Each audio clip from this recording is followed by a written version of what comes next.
All right, let's talk about one of the biggest, and I mean biggest, challenges we're facing in the 21st century: data storage. We're creating information so fast, we're literally running out of places to put it. But what if the solution isn't some newfangled silicon chip? What if it's been inside us all along? Just to give you a sense of the scale we're talking about, look at this number. By 2025, we're projected to be creating 175 zettabytes of data every single year. Now, a zettabyte? That's a trillion gigabytes.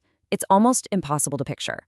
But think of it this way. If you tried to store all that on Blu-ray discs, the stack would reach the moon 23 times. Yeah, it's a lot. So, where are we going to put it all? Seriously, this isn't just a future problem, it's a full-blown crisis happening right now. Our current tech, the hard drives, the massive data centers powering everything, they're just not keeping up. We're hitting a wall, running out of space, and burning way too much energy. Okay, let's dive into that. Section 1, our growing data problem. Because to really get why DNA is so revolutionary, you have to understand why what we're doing now just isn't sustainable. I mean, think about the hard drives you use, or even the massive data tapes that companies rely on. They don't last forever, right? A few decades, maybe, and then the data starts to degrade. Plus, they need constant power to keep them running and cool, which leads to these huge, sprawling data centers. And maybe the biggest problem? We're just about at the physical limit of how much data we can cram onto a silicon chip.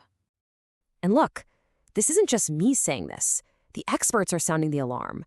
As the National Science Review put it, the global demand for data storage is currently outpacing the world's storage capabilities. We're basically in a race we're about to lose. But what if we've been looking in the wrong place? What if the best solution has been around for, about 3 billion years? This brings us to Section 2, nature's ultimate hard drive. We're talking about DNA, not just as the blueprint for life, but as the most incredible information storage system ever created. The storage density of DNA, it's just mind-bending. Get this, a single gram of DNA can theoretically hold 460 exabytes of data. That's 460 million terabytes in 1 gram. To put that in perspective, every piece of data humanity has ever created, every movie, every book, every cat video could fit in the back of a single van. And that really shows you the night and day difference, right? On one hand, you have silicon storage that lasts for maybe a few decades, if you're lucky. On the other, DNA, if you store it properly, can last for thousands of years. Data centers eat up insane amounts of electricity, while a little vial of DNA needs basically zero energy once the data's written. It's a totally different way of thinking. Now, you might be thinking this sounds like sci-fi, but the idea has been around for a while. I mean, check this out. An artist actually encoded an image into bacteria way back in 1988. But the real story is the recent explosion. Look how we went from storing a few kilobytes in 2012 to over 200 megabytes just a few years later.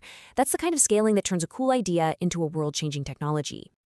Okay, so this is where it gets really cool. How do you actually do it? How do you take a digital file, like a movie, and turn it into an actual physical molecule? Let's break it down. It's basically a 4-step process. First, source coding. That's just a fancy way of saying you translate the ones and zeros of your file into the 4 letters of DNA, A, T, C, and G. Simple enough. Step 2 is channel coding. This is super important. It's where you add some extra data that acts like an error checker. Then comes step 3, synthesis. This is the writing part, where machines actually build the DNA strands letter by letter. And finally, to get your file back, you sequence it. That's the reading part, and it's a technology we've already gotten really good at thanks to genomics. But hold on a second. We know that writing and reading anything, especially something this complex, isn't perfect.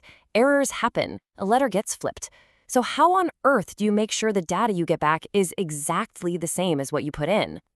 Well, there are basically 2 ways to go about it. You've got the brute force method, which is physical redundancy. You just make a ton of copies of every DNA strand and then basically take a vote on what the correct sequence is. It works, but it's super inefficient and costs a fortune. Then there is the much smarter way, logical redundancy.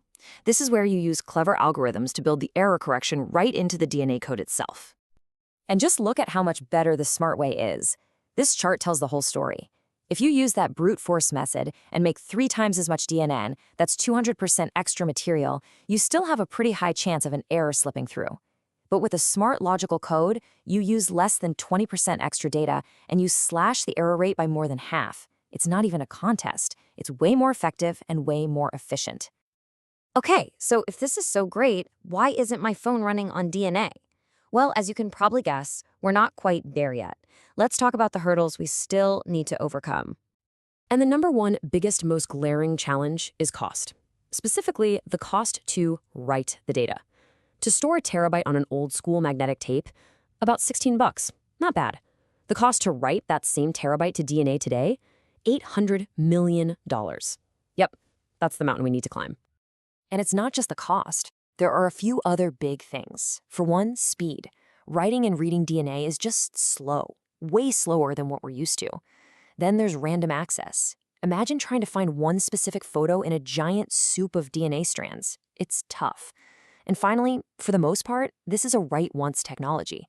You can't easily go back and edit a file once it's stored. But, and this is a huge but, don't let those hurdles fool you. The progress in this field is happening at lightning speed. Which brings us to the final section, the future of information. And believe me, it's an exciting one. So remember that crazy high cost? Here's the most important trend in this whole story. The cost of reading and writing DNA is dropping exponentially. We're talking faster than Moore's Law, which was the gold standard for technological progress for decades. This is why everyone's so excited. It means DNA storage is on a path to becoming not just possible, but affordable, especially for cold data, all that important stuff we need to archive but don't need to access every minute. And this is where it starts to feel like we're living in the future. Scientists are now working on what's called in vivo storage. That means storing our digital files inside the DNA of living organisms, like bacteria. Why would you do that? Because the bacteria do all the hard work for you.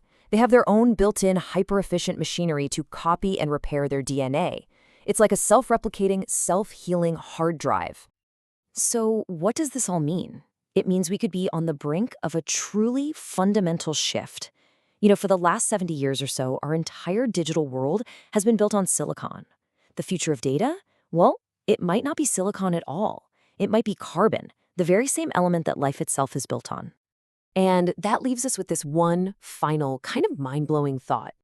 Is it actually possible that one day the entire story of human civilization, every book, every piece of art, every scientific discovery, could be stored and preserved for thousands of years in something that could fit in a coffee cup?